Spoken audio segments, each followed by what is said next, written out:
No, we compare it to our desired future state. Okay? So from there, pwede nating ma-identify kung ano ba yung mga gaps and malalaman natin, madi-devise natin ano ba yung mga strategies na pwede nating gawin para ma-bridge yung gap na iyon. Okay?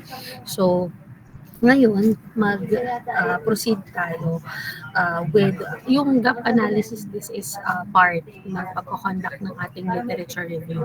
No. So ngayon, for the continuation, i-discuss naman natin ano naman yung magiging workflow ng pagko-conduct ng literature review. Okay? So, sa pag-conduct po ng literature review, meron tayong ilang steps ito. 1, 2, 3, 4, 5, 6, 7, 8, 9. So, we have a total na 9 steps, no? Para mas maging organized at mas madali sa atin ang mag-synthesize ng mga existing na mga researches, mga existing na information po regarding dun sa particular topic natin. Okay? So, magsimula muna tayo doon sa unang step natin, which is yun pong pag-define ng ating research question or ng ating na research problem. So, ito naman ay dinaanan natin dun sa ating chapter 3. No? So, sabi nga natin dyan, um, pinaka-importante ito, no? Kasi kapag hindi natin na-define yung research question natin or yung ating research problem, walang research na mangyayari. No. So, it is important po that we clearly define ano ba yung research question natin or ano ba yung research problem natin na gusto po nating i-investigate or gusto nating hanapan ng maraming information. Okay? So, katulad nung nabanggit natin, we are to always consider yung characteristic ng ating uh, nung ating research problem. Diba? Sabi, dapat daw yan ay clear, concise, diba? Specific, that may focus. No, siya ay researchable. No, siya ay relevant, siya ay significant. Okay? So, we have to determine ano ba yung goal natin, ano ba yung gusto nating ma-achieve pagdating sa pagko-conduct ng literature review. No, isa na doon, part ng pagko-conduct ng literature review is for us to identify yung gaps nga and pwede natin siyang gawin through the gap analysis.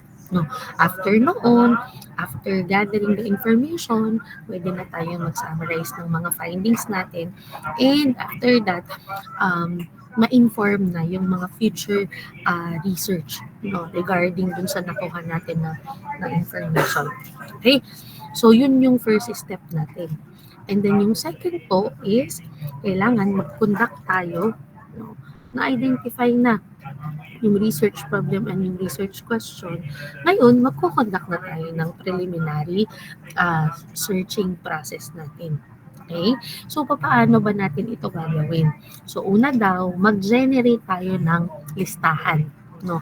Listahan ng mga relevant na mga keywords or yung mga phrases po that are related dun sa research question natin. No? So, umaga, at every word per word noong research question natin or nung research problem natin, hanapan natin ng mga relevant or significant na terms, no? Synonyms, pwede rin naman na yung mga, yung mga synonymous na mga terms natin or words, no?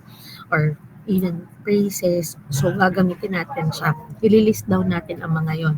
So, from there, kapag may listahan na tayo, ngayon pipili na tayo ng mga academic na databases and yung mga search engines na pwede nating magamit or pwede nating magamit para yun yung um, kung saan tayo maghahanap noong mga relevant na information regarding dun sa research problem natin. So, ano-ano ba yung mga databases na iyon ay mga search engines? Andiyan na yung Google Scholar, PubMed, IEEE Explore, Scopus, no?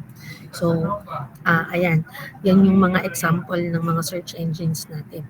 So, from there, we conduct po yung preliminary searches natin gamit yung mga keywords na inilista natin para kahit papaano magkaroon tayo ng overview doon sa mga available na mga literatures, available na researches na meron dun sa mga databases and search engines natin.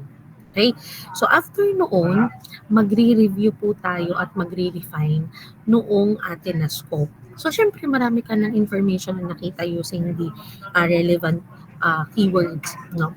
So sa dami ng mga information na iyon, ngayon i-assess mo siya isa-isa. No? I-assess mo yung relevance, kung talaga bang kumbaga ay importante ba siya pagdating sa study mo, may effect ba siya kung i-include mo siya or i-consider mo siya sa study mo, no? And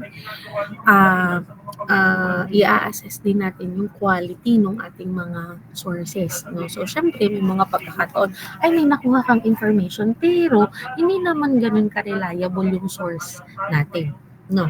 So we are to, again, we assess yung relevance, yung quality ng ating sources na na-identify natin. So after that, i-adjust natin yung mga search terms natin. No. Gagawa tayo ng mga criteria based doon sa initial na nakita natin or initial na napansin natin dun sa mga information na nahanap natin para kahit papaano magkaroon na tayo ng focus, no, doon sa pinaka relevant na literature na again pwede natin magamit dun sa ating research, no. So kaya ang title, review and refine, no. So kumbaga sa sobrang dami, from 100, after reviewing and refining, siguro malilesen na yun into 50, into 25. Pipiliin na natin kung alin ba yung pinakamalapit at pinaka-related, pinaka may focus dun sa ating study. Okay? And then, yun po na ating, ayan,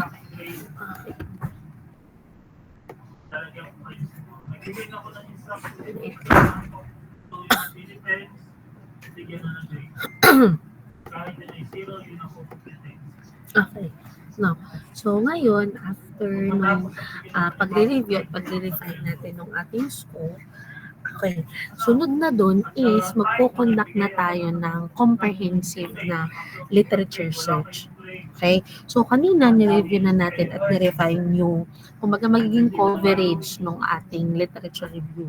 Ngayon naman, magpe-perform tayo ng, kung kanina may refinement process na tayo, dito ipa-perform na natin yung thorough na paghanap or pag-search ng mga information using yung mga refined na keywords na natin, as well as yung mga certain criteria na may kinalaman dun sa ating topic title, no, or dun sa ating research problem.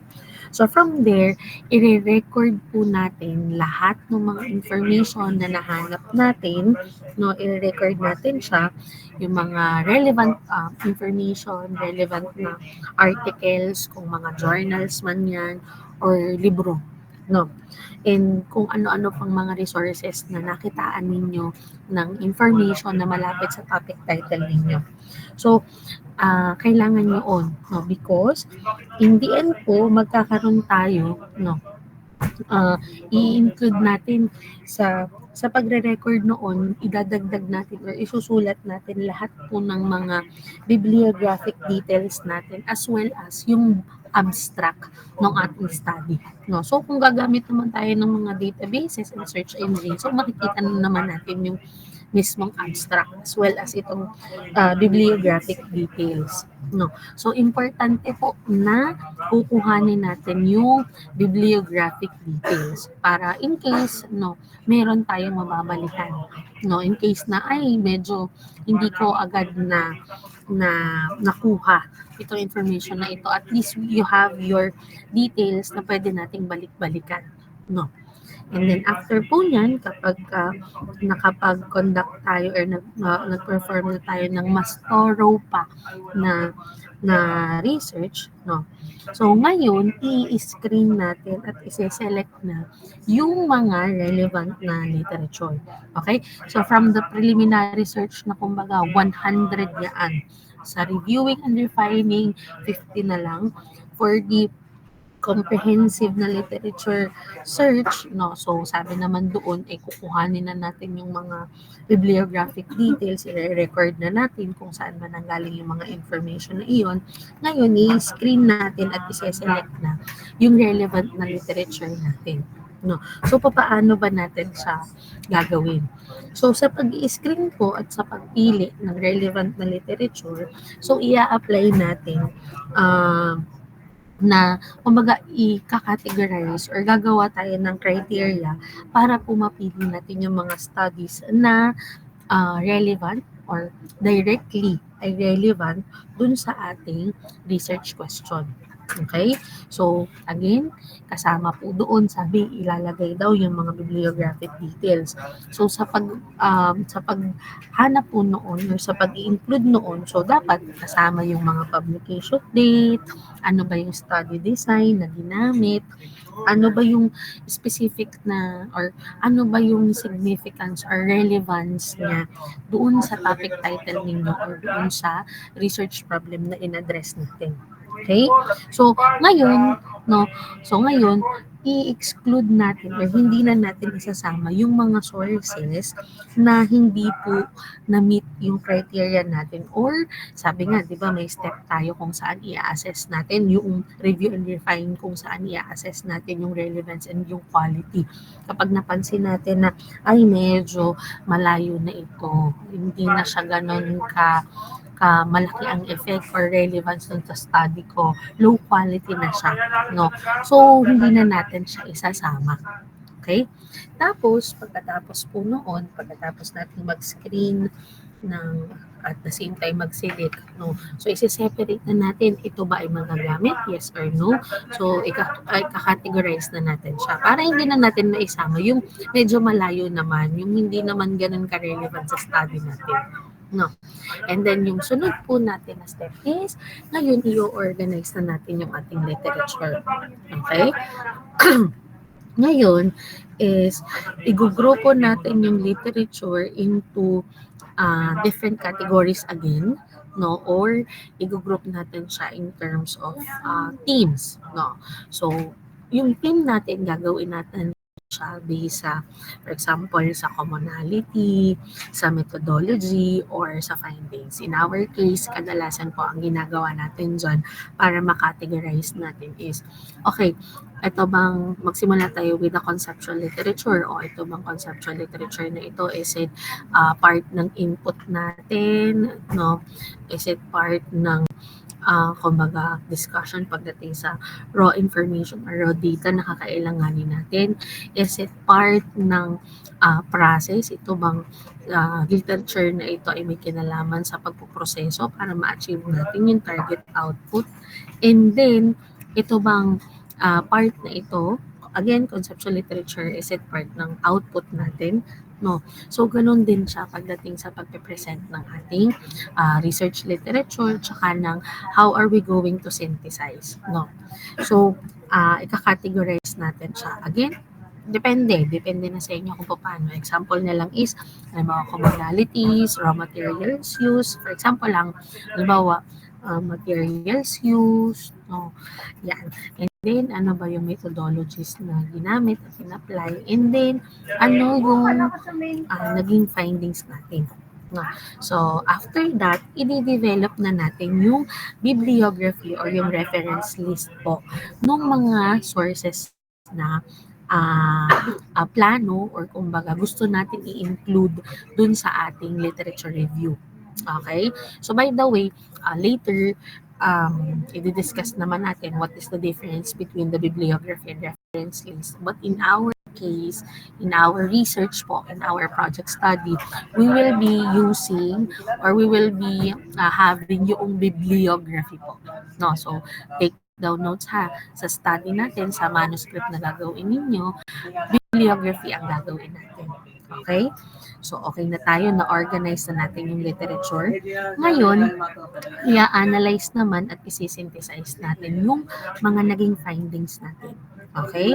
So, kanina kinategorize, ginawa natin ng team. Ngayon, i-extract naman natin and isa-summarize natin ano ba yung mga main findings natin dun sa mga literature na nahanap natin.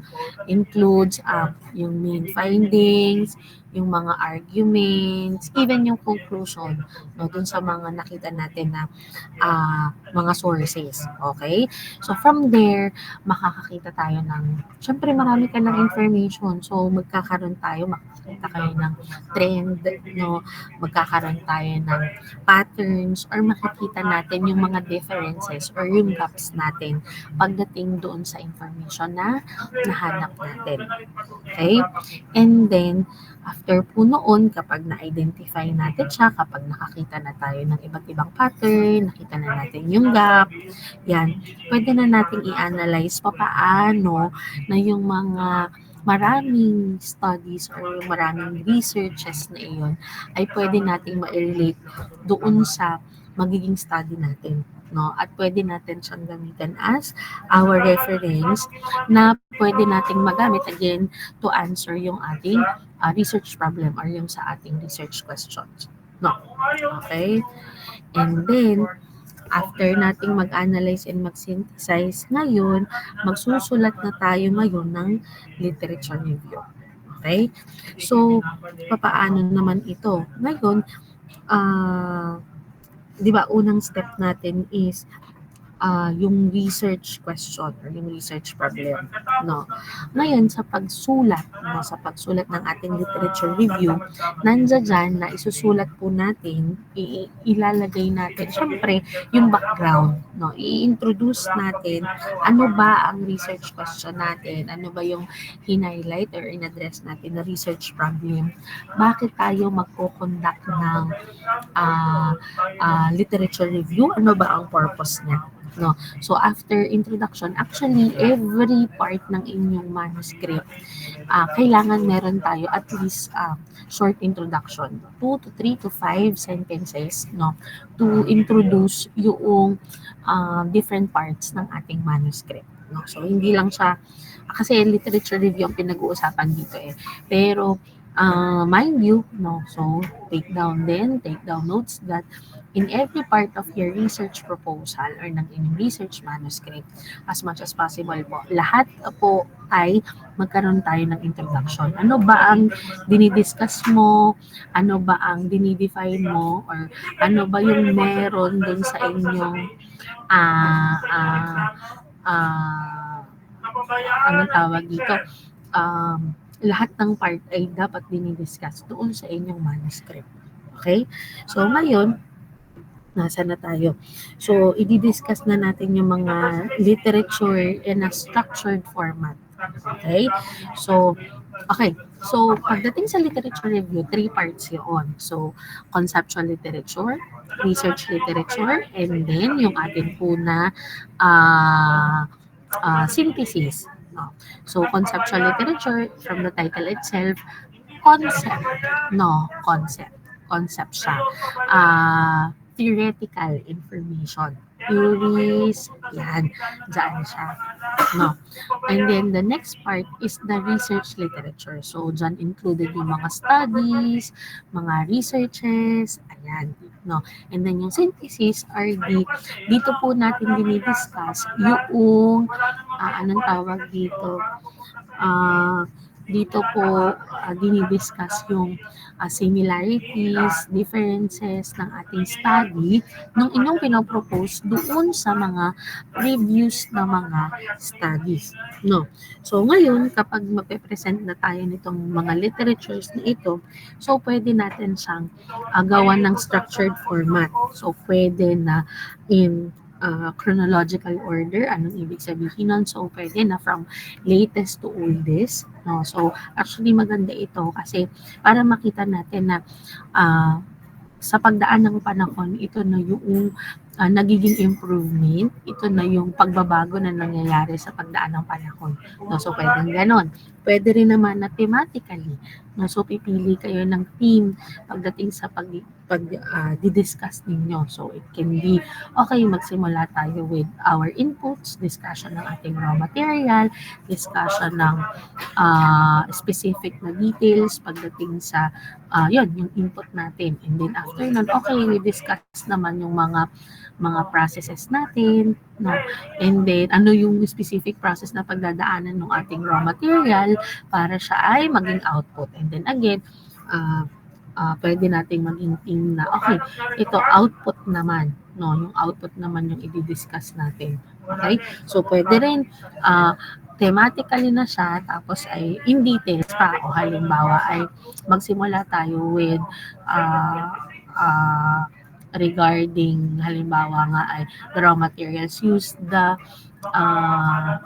material specifications na ginamit, what are the standards na in-apply, no, codes and standards, engineering codes and standards, no, ano yung naging output, anong itsura, ayan, no, so doon tayo thematically, or pwede rin naman na methodically, no, so ano-ano ba yung mga uh, uh, uh, steps, no, or procedures, no, na na in-apply, no, or paano ba natin siya i-present methodically, okay, yung ating mga literatures.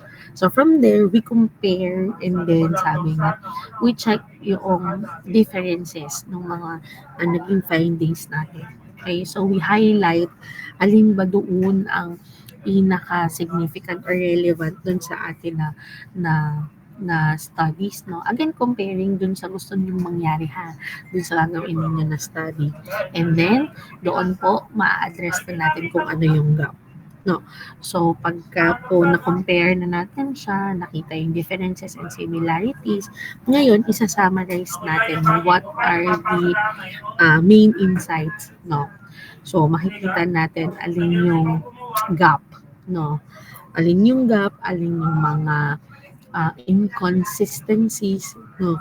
And then from there, malalaman na natin, okay, kung ito yung gap, ngayon malalaman natin ano ba yung area na kailangan gawan natin ng research, no? Or alin ba yung area na kailangan gawan or bigyan natin ng solusyon para mabawasan yung gap, no? Okay? And then after po noon, kapag nakapagsulat na tayo ng literature review, ngayon magre-review, magre-revise na po tayo. No. Okay? Doon muna tayo sa review at dun sa pagre-revise. So ngayon, kung pag nagawa na natin yung ating literature review, ang isa po sa pinakamaganda pa nating gawin para kumbaga mas reliable yung literature review natin. So pwede po na yung literature review natin na ginawa ay ipapa-review pa natin sa ibang tao, no, sa mga peers natin, sa mga kayo, sa mga mentors, or sa mga advisors natin, sa mga panel natin, for them to give some feedback, no. So kapag nabigyan kayo ng comment, nabigyan na ako, halimbawa ako, sinabi ko, okay, ito yung literature na nahanap mo, pero parang may kulang siya. Maganda na i-include mo ito, no? Maganda na idagdag mo sa ang part na ito para mas maging maliwanag. Maganda na hanapin mo kung ano yung basihan, yung basis natin and justification, bakit ikaw ay gagawa ng ganito. No? So may mga ganong comment. No? So kapag nagbigay ng feedback, nagbigay ng comment, ngayon you make the necessary revision. No? Doon sa naging feedback po and naging comment doon sa ginawa mo na literature review. So you have to make sure na medyo na talagang itatanong, no, ito ba po ang gagawin ko para mas maging maliwanag, mas maging maganda, sabi nga mas maging coherent, no, and adherent, kumbaga to follow doon sa academic standards yung literature review na ginawa po natin. No. And then lastly, ay di magfa-finalize tayo. Okay, no? Ang sunod po ay di tayo ay magfa-finalize na. No, magfa-finalize tayo and tayo po ay magsasubmit na nung atin na ginawa na literature review. Okay? So, Kasi may nag-review na ng ating ginawa. So, we should ensure na yung literature review natin ay well organized. Okay? Ito yung sa finalization part. No? So, it should be well organized. Lahat ng information na nahanap natin ay properly cited. And it should follow a certain style, no, kapag pinipresent natin siya. So, pwede na Harvard referencing style or pwede na APA, MLA, yan yung mga example natin, no. So, we are to submit yung literature review natin as part ng ating research paper. Sabi ko nga sa inyo, this is the chapter 2 ng inyong research manuscript. No. Okay? So, pwede rin naman, actually meron din naman na mga researches or yan, stand-alone na review siya, no, ng isang article if applicable, no. Okay po. Okay. So, ano ba yung mga tips natin para tayo ay ano ba yung steps natin para tayo ay ah, perform ng effective na literature review. Okay? So, yung unang step actually, no, yung unang step, medyo tinrain na kayo, no, tinuruan na kayo ng mga ah, possible, no, ng mga, kumbaga, maganda yon na talagang tinrain kayo na ito yung pwede ninyo gamitin ng mga databases na lalo available naman dito sa atin sa university. No? Pero step by step, ito yung pwede ninyong i-consider, no? Para kayo ay para anong tawag dito, mas maging anong tawag dito, mas marami kayong information na makita, mas reliable pa. No? Okay? So, yung una nating step is katulad ng nabanggit dun sa step din ng pagko-conduct ng literature review, yung workflow natin, no. I-define muna natin ng ayos yung research question or yung research problem natin na atin pong i-investigate. Okay? Para maliwanag, may focus ngayon yung review ng literature na gagawin natin. Okay? And then yung sunod, lagyan natin i-identify natin yung scope, no? Yung boundary ng ating magiging review, no? So, kapag po ganito na tayo magko-conduct ng literature review, you are to consider, no, yung pong time frame, katulad niyan, kayo ay mag-literature review. So, as much as possible, yung makukuha or mahanap ninyo na literatures, yung mga justification and basis na gagamitin natin, it can be done, no, kung ano man, methodology and all, it can be done dun sa time frame na meron kayo. No. So, included din also, geographical location, no, and also yung specific aspect po doon sa i-cover or yung cover ng ating topic title or ng ating research problem. Okay? Tapos, after noon, katulad nung kasama ng workflow, gagamit tayo ng databases. No, example na dyan, Google Scholar, IEEE, Science Direct, PubMed, JSTOR, yan. No, included yan. Kasama na rin yung mga databases na diniscuss sa inyo during the orientation sa library natin. No. So, maliban pa doon, no, so hindi lang naman dahil puro we are in the era of technology at information technology or puro na tayo computer as mga search engines and all. Huwag kakalimutan ha, tayo naman ay nagpa-publish pa rin sa mga libro, no. So huwag kakalimutan na magtingin pa rin at maghanap ng information sa mga books, yung mga conference papers, as well as sa mga reputable po na mga websites. No? So, reputable websites ha, wag po tayong pupunta dun sa mga websites na editable. No? Example na lang dyan is the Wikipedia. no? So kayo po kapag ka ako'y may nakita diyan sa inyong manuscript or kapag may napansin ako na yan ay nanggaling sa Wikipedia, ako na may naging estudyante din, no? So alam na po itsura ng sa Wikipedia. Tsaka sabi ko nga, ilang taon na rin naman, no? So pangitang-pangita kahit pa ipalitan ninyo ng anong tawag dito, kahit yan ay i-edit nyo ng ayos at ay again, we are in the era of AI, no? So, madali nating makikita. Pag yan ay nalaman ko, na kinuha ninyo into like Wikipedia, ano pa nga yan, Reddit, may mga ganon, kasi editable sila, no? Editable yung information doon.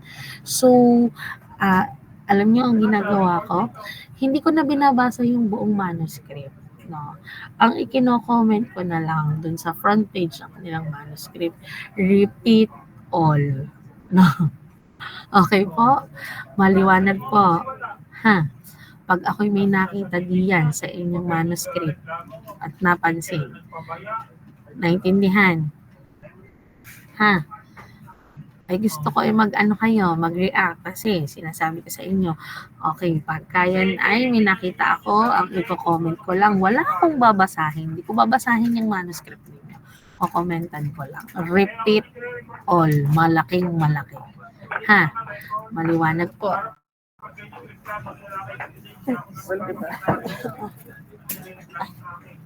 Okay po, ha? Maliwanag tayo doon. Baka tulog pa yung iba, ay kakaunti ang 39 pa, merong 5 na absent. Ha? Okay. So, nasa tayo na. Ang sunod na po natin na step is, ngayon, gagamit na tayo ng mga combination ng mga na keywords and phrases. So, parang ito yung atin na second step dun sa workflow natin, no? Yung preliminary search kasi gagamit tayo ng mga keywords, ng mga phrases para ma-ensure yung thorough search. Sabi ko nga kanina, pwede tayong gumamit ng mga synonyms, no? Or pwedeng makikita naman yan lalo kapag you are using your computer, malalaman ninyo, makikita ninyo what are the related terms na pwede ninyong kumaga ma-search, no, pagdating doon sa inyong topic title or doon sa research problem natin. Okay? And the next po is, yan, magagamit tayo, i-apply natin yung tinatawag natin na snowball technique. No? Ano bang ibig sabihin kapag sinabing snowball technique? By the way, we check the references of relevant papers to find additional sources. No? Alam niyo ba, kaya tinawag siya na snowball technique? No? I don't know if meron sa inyong nakapag ibang bansa na tapos nakakita na ng snow. Kaya siya tinawag na snowball technique kasi yung halimbawa magsisimula ka, maliit na snow, no, tapos ang gagawin ay iro-roll mo siya dun sa snow, iro-roll mo siya, maraming didikit na snow hanggang sa lumaki na siya ng lumaki. No, na-imagine nyo ba? Didikit siya ng didikit yung mga snow hanggang sa maging malaki na siya. No, actually, yun yung ginagawa, di ba sa mga cartoons, ganun yung ginagawa para gumawa ng snowman, para lumaki yung snowman mo. Pinapagulong natin siya kasi dumidikit yung snow. So, ganun yung effect. No? Ganun yung gagawin daw natin. No? So, marami, no, dun sa mga references natin, di ba? Yung mga references natin or yung mga nabasa natin ng mga literatures, may it be books, may it be journals, so on and so forth. In the end, may mga references yan. No? May mga references yan na again, pwede nating puntahan, no? Pwede nating hanapin, pwede nating basahin ulit. And yung mga information na yun, pag nakita natin, may mga references din yan, may mga bibliography din yan. So because of that, dumadami yung sources na pwede nating magamit. No? So, kaya siya tinawag na snowball technique. And the next po, we use tools like EndNote, Mendeley, or Zotero, no, to keep track of your references and organize your literatures, no. So itong mga ito, EndNote, Mendeley, Zotero, so pwede natin siyang gamitin to organize yung mga yung ating mga references or yung bibliographic details na kinuha natin dun sa workflow natin sa literature review. So automatically, katulad din nung sa atin dito sa library na i-click mo lang ano ba ang referencing style na gagamitin natin, tapos mag-a-arrange na siya. Ika-copy na lang natin yung mga bibliographic details, tapos ma-arrange na siya para mas madali na sa ating makita ano na ba yung mga references na meron na tayo at the same time na-organize natin siya ng ayos. No. And the next po is, yan, i-organize natin yung mga literature natin, again, thematically, chronologically, or methodologically. No, so, nabanggit ko naman ito kanina. Okay? So, kapag kasi in-arrange natin siya ng ayos, mas madali na sa atin na i-present siya ng mas maliwanag. Kung gagawa tayo ng narrative ng literature natin, mas maganda ang presentation natin kasi ayos na siya. No? Kumbaga lahat ng details ay nandoon. Okay? And then, we have to ensure na yung sources po natin is directly related dun sa ating research question. No? So again, dun pa lang sa workflow natin, nakailan tayong refinement, nakailan tayong screening process para mahanap natin yung ating literature. So part na doon is kailangan ay hanapin natin, i-ensure natin na yung mga sources natin is directly related. Okay? And then sunod po is hangga't maaari, no, lalo sa atin, engineering, no, we prefer yung mga peer-reviewed na mga journal articles. Anong ibig sabihin nito? Ito yung mga articles or mga journals na marami na ang nakapagbasa, marami na ang nakakita. May mga magko-comment doon na review na, yan. No, kasi ibig sabihin, sobrang, kumbaga, sobrang yung ating literatures ay in adherence sa academic standards, no. So ayan, books from reputable publishers and publication by recognized experts in the field. No. And the next po is we evaluate the methodology, data, and conclusions po ng ating studies to determine yung validity and reliability. Okay? And the next po, for each source, isa-summarize natin yung pinaka-main arguments natin or yung findings natin and methodologies. No? So, nakita nyo na-evaluate natin yung mga data, yung mga conclusion, naisulat na natin siya.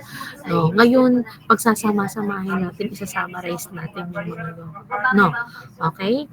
So, next po is, ino-note natin alin ba yung gap. No? Dun sa mga literatures na nabasa natin, no, na pwedeng ma-address, no, na pwede nating ma-solve, no, through our research. Okay? And the next po is, yun, compare and contrast na yung different studies natin. Take down notes yung mga arguments, alin ba, saan ba nagkaroon ng differences, saan ba nagkaroon ng mga contradictions, no. And then, we look for the common themes, yung trends, patterns, yan, gaps, no, dun sa ating literature. Okay? So, write a coherent narrative that summarizes yung current state ng ating knowledge and how is it related dun sa ating research question. No? So, di nga, kapag na-differentiate na natin siya, makikita na yung main findings, makikita na yung mga arguments or yung conclusion. Ngayon, makikita na rin yung mga pattern, yung theme, yung trend, and then yung gap, no, yung gap. So, ngayon ay makikita na natin, okay, so this is the current state or the current scenario. Ito yung gusto kong mangyari, no. So, is it related? Is it directly related to what as a researcher I want doon sa magiging study, no. And then next po is we point out yung significant contributions and how they have advanced dun sa ating field. Okay. So, make sure po, no, make sure, lalo kapag medyo it will take time bago matapos yung research natin. Hanggat maaari, we update regularly. No? So, hanggat maaari, kapag meron tayong nakikita na mas bago, no, mas updated, mga bagong researcher na na-publish na, so we update yung ating literature review para po ma-make sure na yung ating review, yung review na ginawa natin is current, no? Or hindi siya luma, no? Yung pala naman ay anong tawag dito, may bago na, no? So, we make sure na laging updated ang ating literature review. Okay? And then next po, no? So, ito naman ay may kinalaman na lang sa uh, databases at sa mga ginamit ninyo ng mga search engines, no? So you set alerts, no? So yung mga ginamit natin na database, yan, mag-set tayo ng alert para mas ma-inform about, halimbawa, may bagong nag-publish, bagong nag-upload, kumbaga, no? Para kayo, kung halimbawa, ang topic ninyo regarding mechanical engineering, tapos ay nag-subscribe kayo kumbaga sa isang database or sa search engine, sa isang database, tapos nag-set kayo ng alarm, o basta may pumasok na may kinalaman sa category ng mechanical engineering, may inform kayo na merong bagong information katulad noon. No? Okay? So, ay, ayan. Ang iniilasan niyo ng gobyerno ay gawin ninyo obligasyon bilang mabuting mag-aaral. Yan, no. So, yung anong tawag dito, yun po yung some points, no, or tips para makapag-perform tayo ng effective na literature review. So, you can see here some of the example ng workflow, no, yung workflow natin pagdating sa literature review. Okay? So, ito, katulad ng sa gap analysis, ano, so ito pwede nyo itong gawan pagdating sa topic title ninyo. No? Okay? So, una, i-define natin yung research question. Ngayon, yung topic natin, yan, advancement in, yung sa gap analysis, ang topic is about HEV technologies. No? So, stick natin siya. So, advancement in hybrid electric vehicle or HEV technologies. And then, yung research question natin, what are the recent, because ang topic is about advancement, recent technological advancement pagdating sa HEV, and how do they impact fuel efficiency and emissions. Okay? So, kasi lalo ngayon, hanggat maaari, ang goal natin talagang mataas ang fuel efficiency and less yung emissions niya. No? So, of course, environmental impact. No? And then yung step 2 natin, which is, yan, mapukonduct tayo ng comprehensive search. No? So, ngayon, using this topic or yung atin na research question, ngayon, hanapin natin, sabi diba, yung words, phrases, terms, no? So, gagamitin natin siya para tayo makapag-search. So, like for example, hybrid electric vehicles, HEV technology advancement, fuel efficiency, emission reduction, ayan.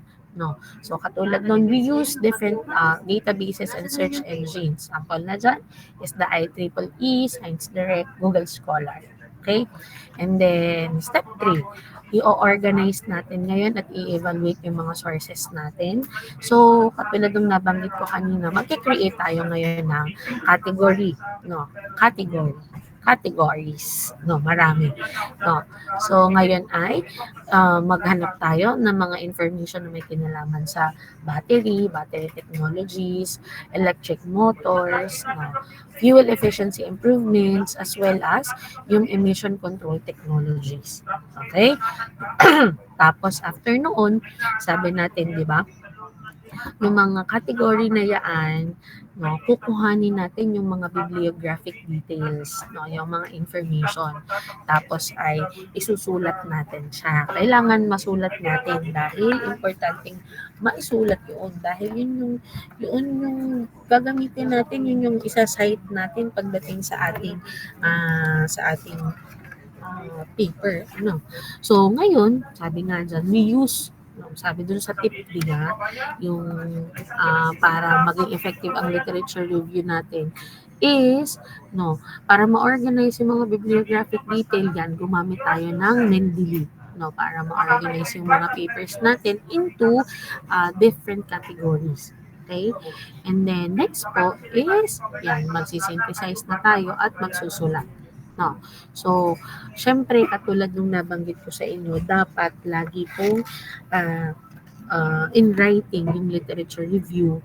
Okay, so we should introduce first yung research question natin or yung ating research problem as well as yung purpose ng ating review. No? So, dun sa topic title natin about advancement sa HEV technology, so ngayon, we are to discuss, dapat meron tayong overview, ano ba itong tinatawag na HEV and ano ba ang significance niya. No. So ngayon, magsisimula, sabi natin, i-arrange natin siya sa structured format. Pwede na chronologically, pwedeng thematically, or pwede na methodology. In this case, thematic siya. No. So may kinalaman sa battery technologies, so on and so forth. Ito nakita natin, discuss recent advancement in lithium-ion and solid-state batteries.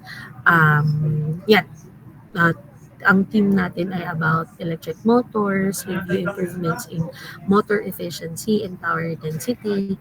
Okay, may kinalaman naman sa fuel efficiency. No? So, analyze studies on fuel consumption, reduction, and then emission controls. No? So, isa-summarize natin yung advancement in reducing emissions. And then, ngayon, ito yung pinaka-body. So, syempre, hindi lang ito siya. No? Syempre, marami kayong information kasi nga, kumbaga, ito ay short description ng magiging literature review natin. So, ayan siya.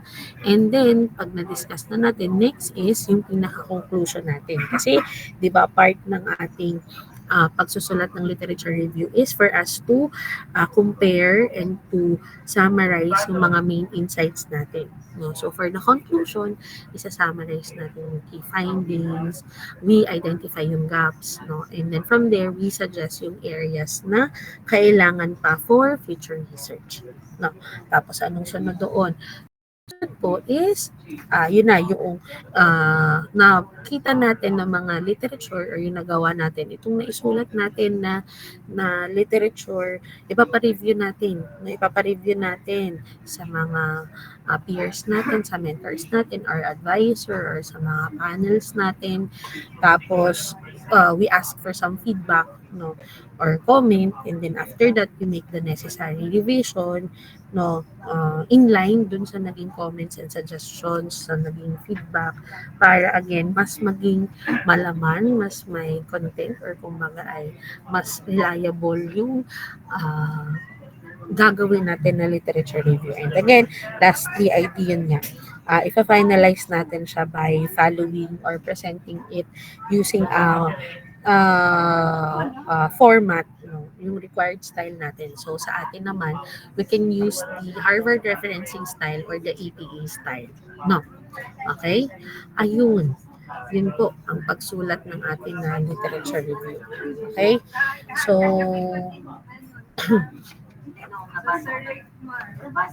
okay. No. So, saka natin ituloy itong synthesis. Okay po. I-discuss ko naman muna, i-discuss ko lang muna yung inyong topic title. Okay lang. Or diretso na tayo sa synthesis. Nakapag-discuss na ba tayo ng topic title ninyo? Parang ang sabi niyo po ma'am last time ay nung face-to-face po dapat Kaya nga. Ay, nung wala naman tayo ng pasok. Paano ba, Eri?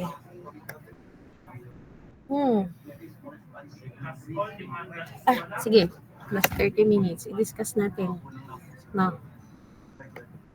Pero alam niyo, mas maganda kapag stop presenting. Mas maganda sana kung face-to-face kasi okay. Pero okay lang. Iyan na natin.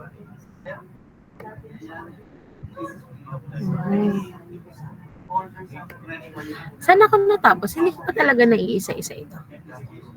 Wala Parang pa akong... continuation po sana, ma'am, ng Okay. Saan na tayo matutuloy? I mean, anong group na ang na-check natin? Ma'am, sa group 1 po ay nag-ask po kayo sa dalawang topic na proposed design. Si... dito na muna.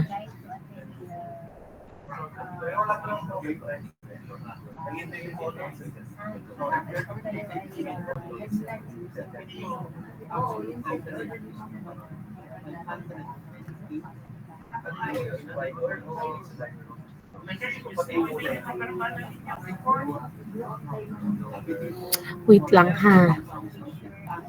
Nakausap ko na tong group 1. Ha? Okay. Okay na ang group 1. Ang Bale, group 2. tinatanong niyo po Anong... sa... Ang group 1.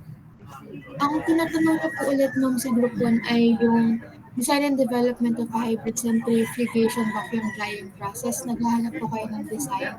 Tapos yung pangalawa po ay yung sa vermicast processing machine po. Okay. Ayun lang. Yes po. Okay. Sige. Next. Tapos itong group 2, natanong ka na rin to?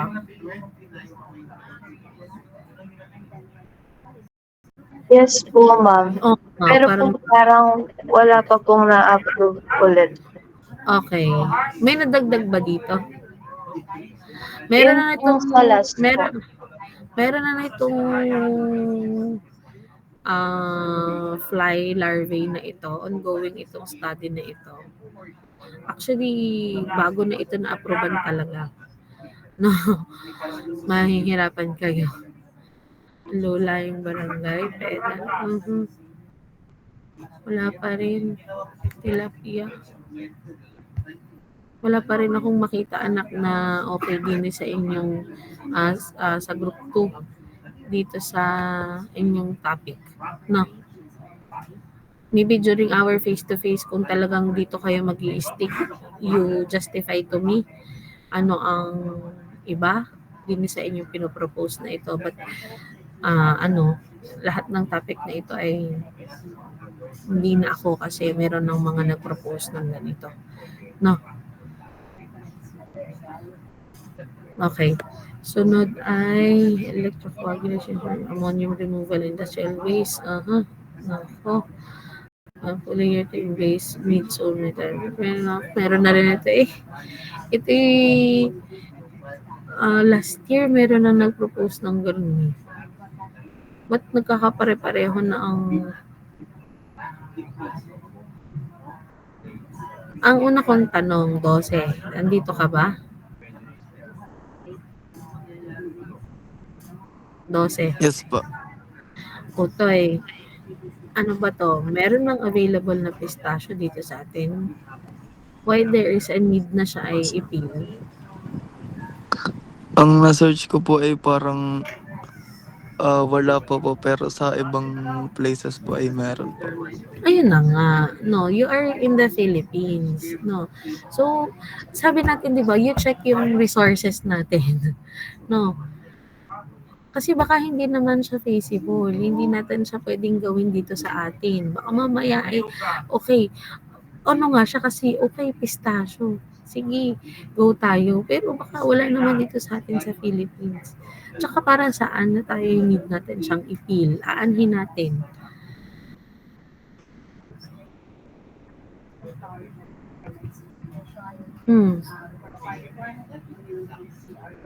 Why do we need na yung kernel niya ay buong buo? Saan siya gagamitin? Saan siya i-apply?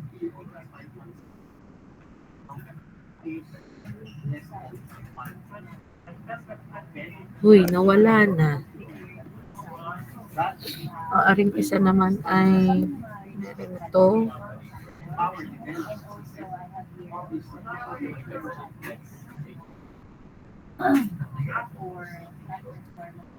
Makita na natin ito. Boards. Hindi na tayo dun sa insulation board. Ito din.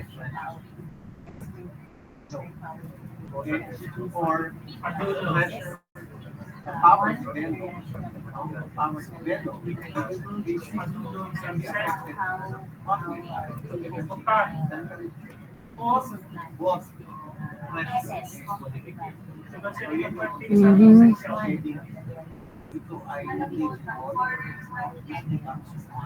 Brake pads. Parang mismo, parang nadaanan na natin to ano. Parang pinag-aano kita ng design. Ano po, And then napansin niyo na yung itsura. ano po sa Sige sige anak, po. are gawan mo ng sketch yung machine and then kindly present ano yung magiging itsura ng final output natin. Ha? Sige po ma'am, noted po. Sige.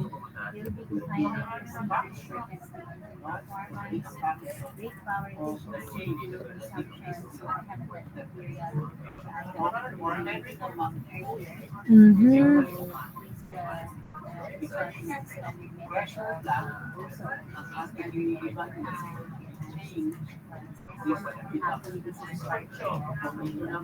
What do you mean algae? Anak, anong ibig sabihin mo ng waste heat powered? Saan makukuha itong waste heat na ito? Sa mga ano po ma'am, sa mga rice mill po tapos sa mga pwede po sa bahay na. Rice mill na? Sa rice mill mismo? Opo. Opo. Okay. So, ibig sabihin, you are to harness yung mga waste heat na iyon. O Opo ma'am. paano? Instead po na masayang.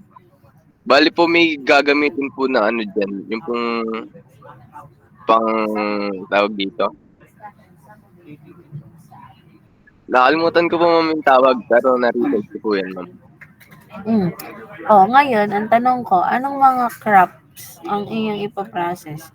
Meron ka bang, kumbaga, do you think meron kang mahahanapan ng farm or place or location na syempre may agricultural na may rice mill, may milling tapos ay yun yung gagamitin mo para halimbawa for your testing, no? Tapos sila din ay nagda-dry din sila ng mga crops, meron pa possible ikaw na makita. No, again ha, kasi I'm thinking of your topic will be your project study in case. Meron ba? Bali po maghahanap pa po. Pero po pag sa farm po, meron po akong makikita na farm. Yun lang pong rice mill po ang wala. Ayun na. Paano? Paano ka Pagtitingin po ma'am, if ever. Ay, kasi kailangan mo yun ng data. Yun ang kailangan mong i-present pagdating sa chapter 1 mo.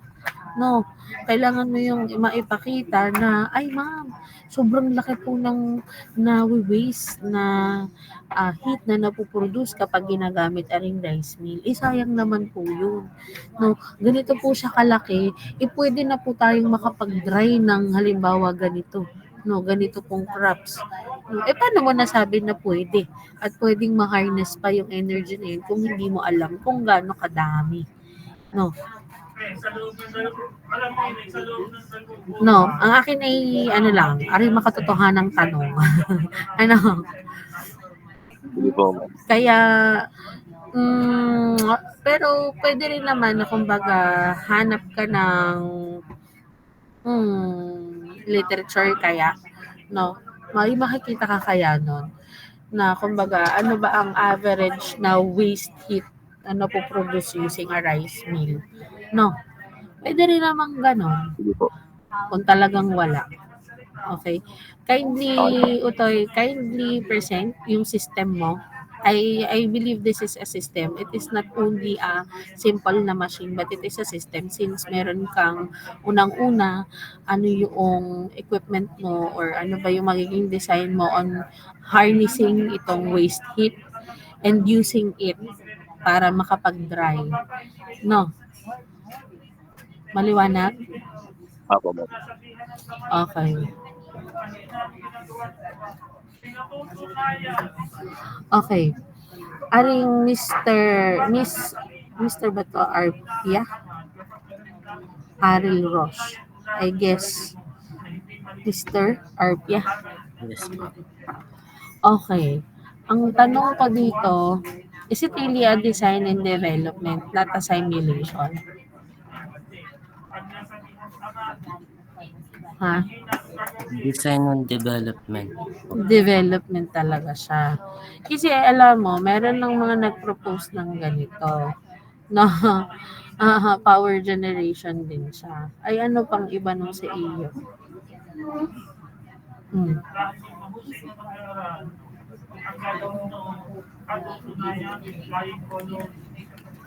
Ano? I believe, ikaw naman ay, ano?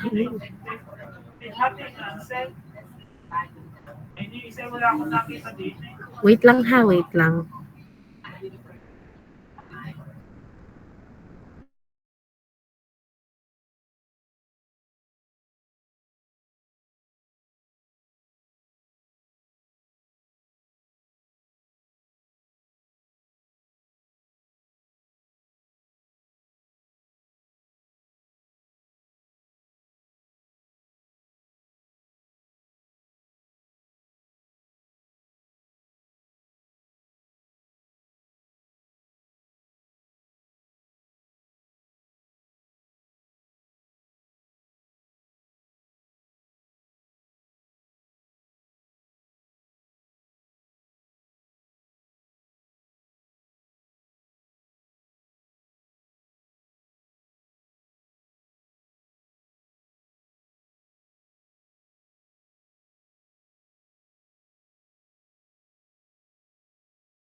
Okay. Sunod. Ay ha, Arpia. Anong bago?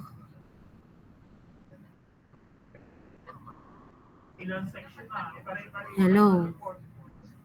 Iisip pa po. Sige. I-present mo sa akin anong iba nung sa iyo doon sa ano yung design ng sa iyo, no, para makita ko din, no. where are you going to locate this if in case, no? Kasi, utoy, kailangan yung wave energy, malaki talaga siya for you to convert yung power, no? So, dapat kumbaga ngayon palang identified na kasi input mo yun eh, no? Yun ay initial data mo, initial considerations and requirements. Paano ka nakaisip na kailangan natin siyang i-convert, no? Gaano siya kalaki, no? And ganun siya kalaki na kailangan natin siyang i-convert, no? Kasi sayang naman siya. Maliwanag po? Yes po. Sunod, AI integrated refrigerated.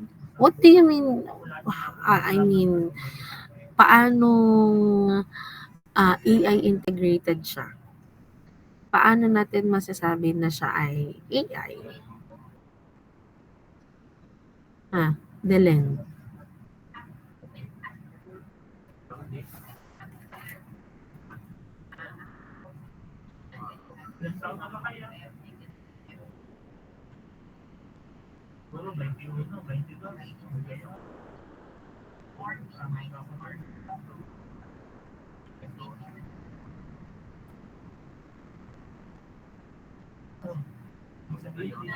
Hello, Delen.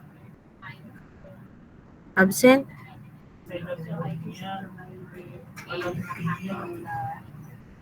Ako, absent.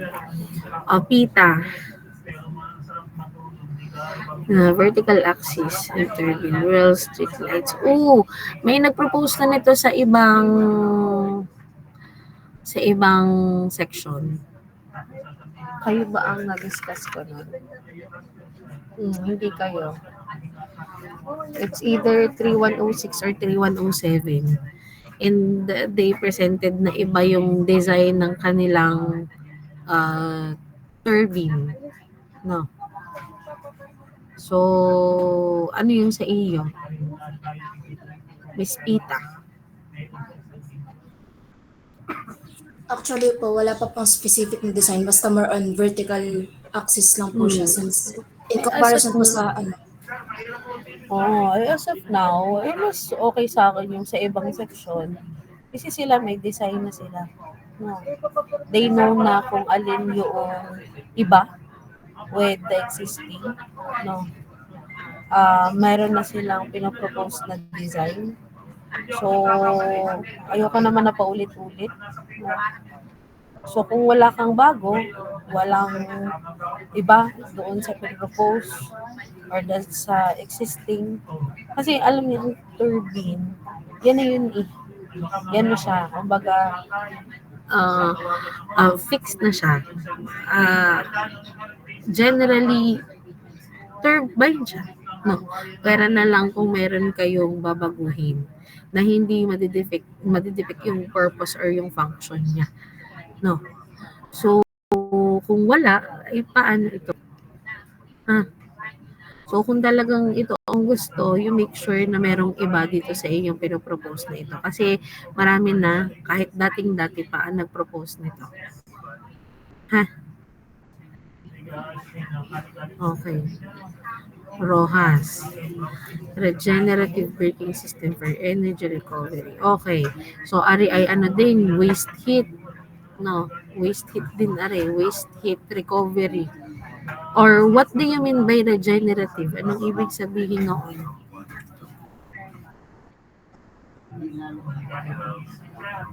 Para po convert po yung heat energy from friction, from braking, tapos yung alin?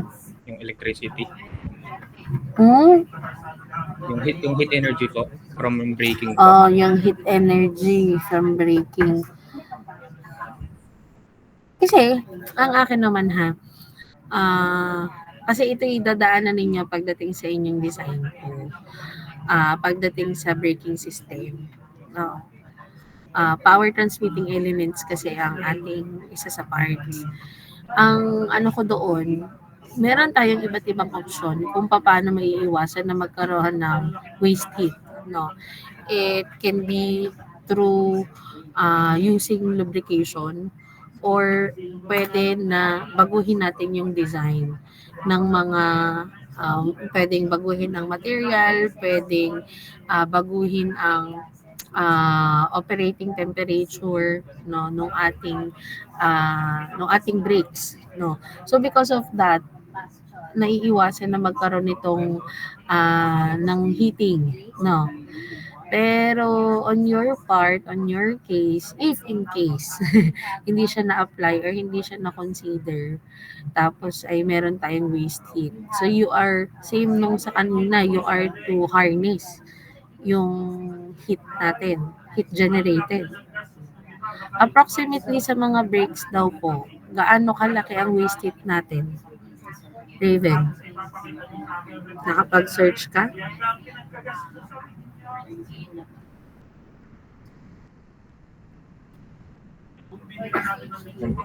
Hindi pa po, ma'am. Sorry po. Hindi pa nahahanap yun. Kasi, ito ha, topic title pa lang, yun yung pinakatanong ko muna. Paano man nasabi na, una kong tanong, kung talagang, kasi totoo naman, talagang meron siyang heat generated. Gaano ba siya kalaki?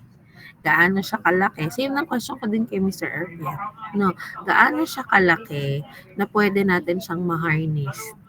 No, na pwedeng ma-harness at pwede nating magamit. At pag na-harness natin siya, pwede natin siyang magamit. No, doon magamit or ma-convert ulit into a useful energy. Okay?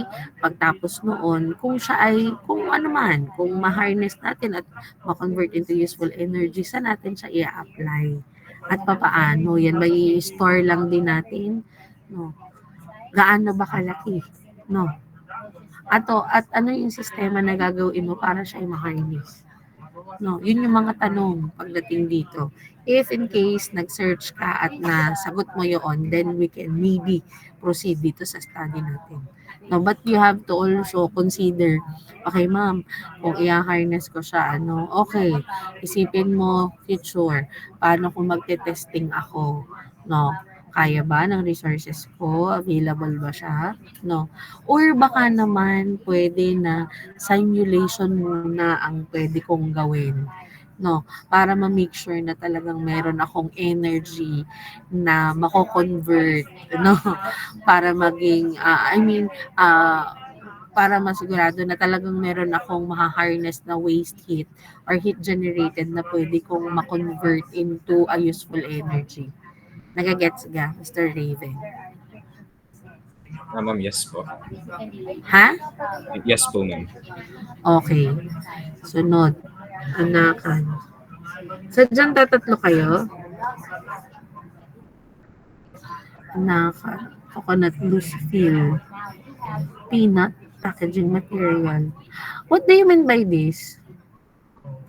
Okay. So, ganito na lang. Anakan, Jen. Andyan ka ba? Yes po. Ay, naku, 2 minutes na lang. Okay. Kindly, nandito ba ang ang iyong, anong loose fill na ito? Pa ito nababasa.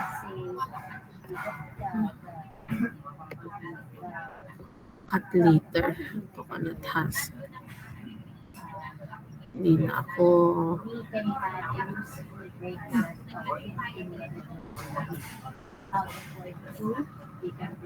What do you think peanut materials?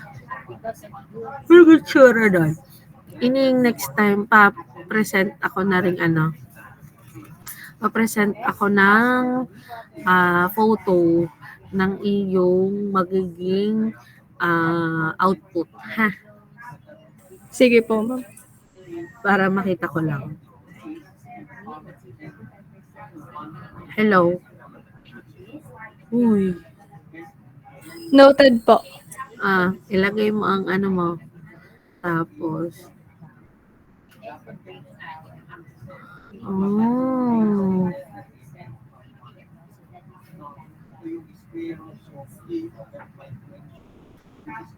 sige, Motas. Kindly present also your output. You can also present your sketch ng inyong design. Ano to? From yung mismong raw material hanggang sa mismong sheet na? Yes po, ma'am. Sige. I-present na lang din ha. Noted po.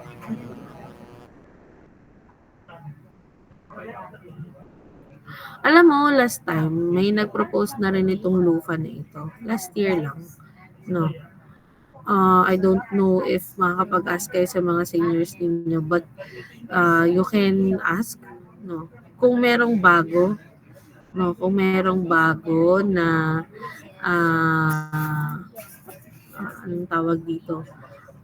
Na design, sige, tingnan natin. And then, this one ay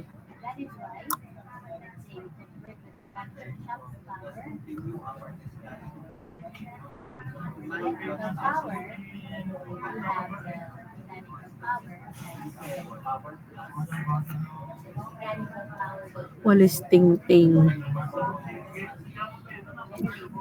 Baka lugi pa sa walis tingting. Sige, patingin ako ng design. Tsaka anong itsura nung pagbabind nito? Yun ba yung plastic na binder? Di ba may plastic yun? Yung parang texture ng ginagamit para makabuo ng bayong. Tama ka nga. Yun ba yun? Sino ba to? Yes po, ma'am. O labi. Sige, pasuyo ako ng design tsaka ng mechanism tapos yung output natin, ha?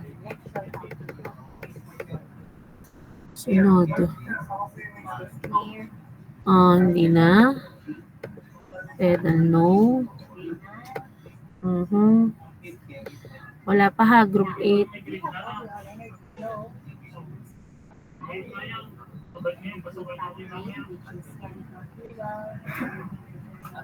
So you are to use this leaf areca? Agila? Opo, ma'am. Can I see ang ating raw mats? Pa-present naman ako ng iyong raw material. Ano yung process na gagawin? No. Tapos ano yung target na output? Ha, ining. Next meeting natin which is tomorrow. Tingnan natin pag may time pa tayo, ha? Discuss natin, ha? Okay. Ilagay na ngayon. Variable fin shape. Meron na nito. Iba't ibang fin. Nung pandemic ay ito'y talagang bet na bet. Itong pagdating sa heat exchanger.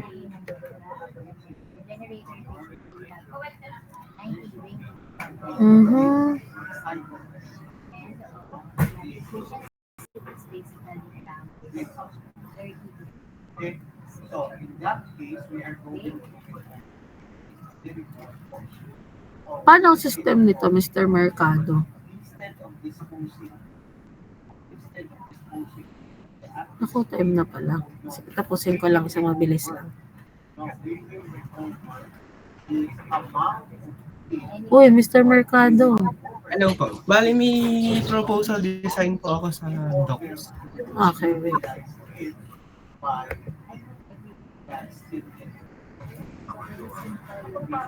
Ano to? Ano to? Bali, parang yan po ay nagsisignal na parang counter po. If ilan po ang commuters na pwede pong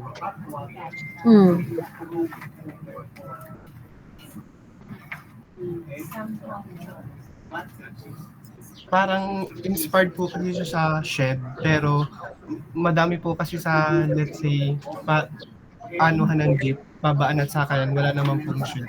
So yan po yung alternative as para po magsalo ng mga commuters.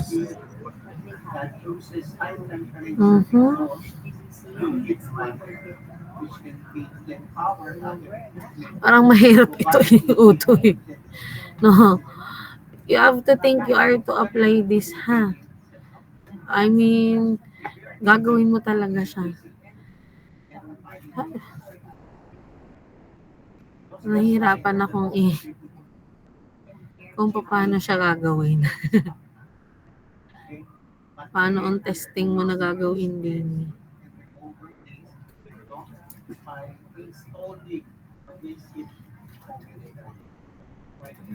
Pellets, cheetahs and pellets research. Oil spill remediation. What do you mean remediation? Anong definition ng remediation? Baryon.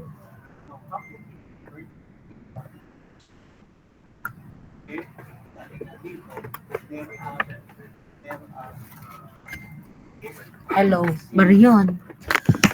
Ay, dali-dali. At overtime na tayo. May sunod na kayong klase? Correct, sanitizer machine, separation. Mamaya pa po ulit.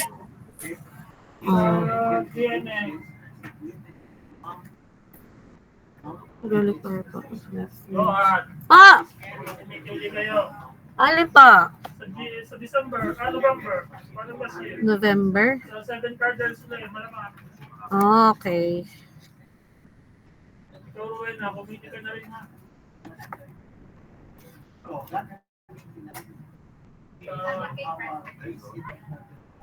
Kasi ngayon nga sa GMA, Meron nito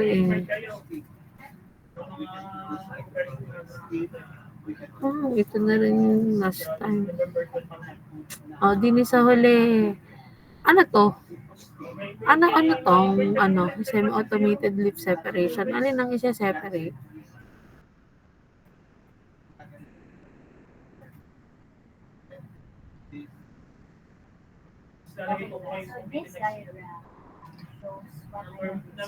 number sheet. Wala kayong gagawin kung hindi Alan! Yan na yung aming proposal na hulugan. Hulugan. Proposal namin hulugan yung next time na for the bayad.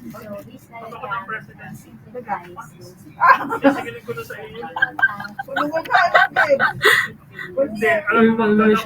Mango leaf. Packaging sheet. Naku, nakailang packaging na tayo kanina. Yung Aleka. Tapos yung isa ay ano pa. Ano pang bayaran ng lahatan? Cheetahs and pellets. Dami-dami pera. Puro pelletizing. Expired na o hindi? Yung tanong. Ang tanong baga. Kuya Roy, madaming tinapay ang prince. Pagtidiraan mo ako. Let's go po. Wala akong Lagi ulit kitang puminti. Sino man ba? Uy, wag naman ako dito sa dati. Doon sa dati na. Lipat naman ako. Hindi mo pwedeng gabihin. Invitation na lang. Invitation ay certificate.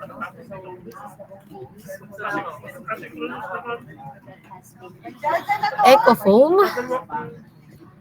Kanina to? Hello?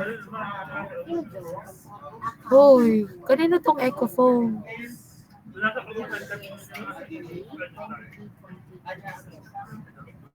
Hello? Nawala na. Ano gayon? Oy, group 10.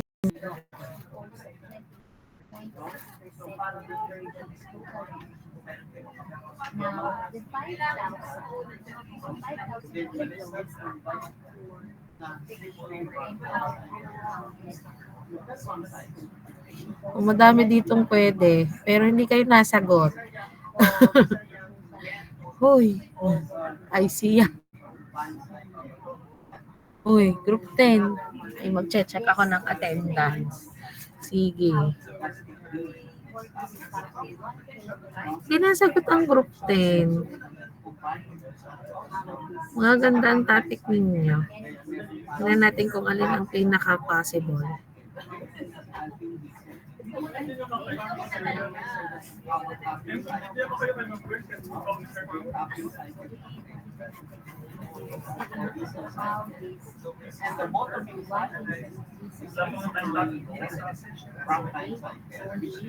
Ay siya, kung ayaw umimik, mag-check na lang akong attendance. Lagi ka naman sasagot, ayaw mo kayo pag-contra.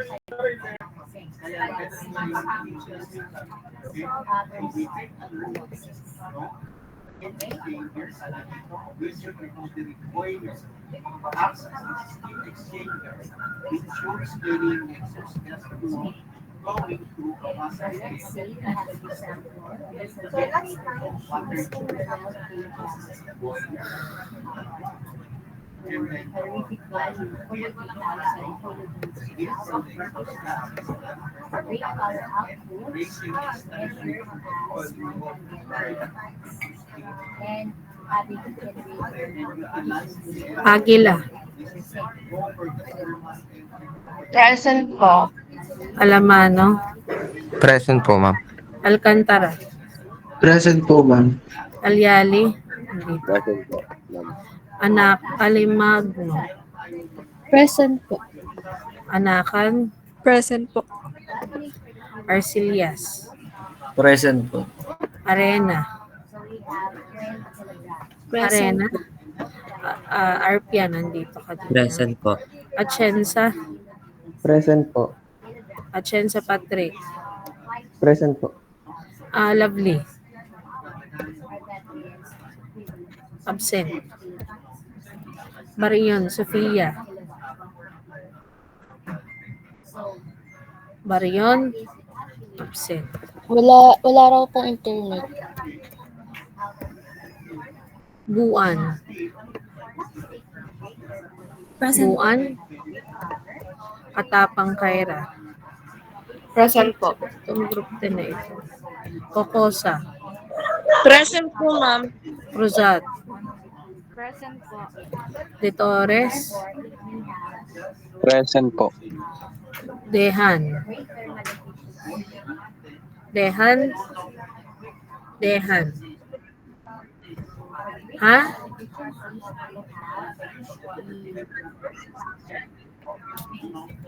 Del Mundo. Present po, ma'am. Delen. Wala rin pong net. De Los Santos. Present po, ma'am. Dumaandal. Present po, ma'am. Okay, 12. Present po, ma'am. Generoso. Present po, ma'am. Gilies. Present po. Hernandez. Hermoso. Present po. Hernandez. Magsino. Magsino. Wala. Mercado, Gian. Present po, ma'am. Motas. Present po, ma'am. Okay, Olave. Present po, ma'am. Matulot. Perez. Present po, ma'am. Perez Ken. Present po, ma'am. Pita. Present po, ma'am. Rojas. Nandito. Sir, Salazar Trina. Present po. Sanyano. Present po. Santos RV. Present. Sarabia. Seryosa. Present po, ma'am. Sumadsad. Present po. Tolentino. Present po. Villena. Jerome. Present po. Salameda Alaysa. Present po, ma'am. Dito. Okay. Ngayong group 10 ha, tinatanong ko kayo. Mamaya kayo ang hahabol at wala pa kayong topic na na-approve. Ay sige. Ha? Ma'am, hello po. Sorry po, yung sa group 10 po kasi ay i-variant po yung isa ay hindi po masyado nag-discuss namin yung specific title po na tinatanong ay wala po siya sa meet kaya nga nagtatanong-tanong din po kami. Sorry po, pasensya na po. Okay. Siya, sige na, at overtime na tayo, pasensya na rin. Ano? So, again, thank you for your attendance. No? So, let's meet again tomorrow. Tomorrow. Sana makapag-meet tayo tomorrow kasi nasa May na naman kami. No? Pero, pipilitin natin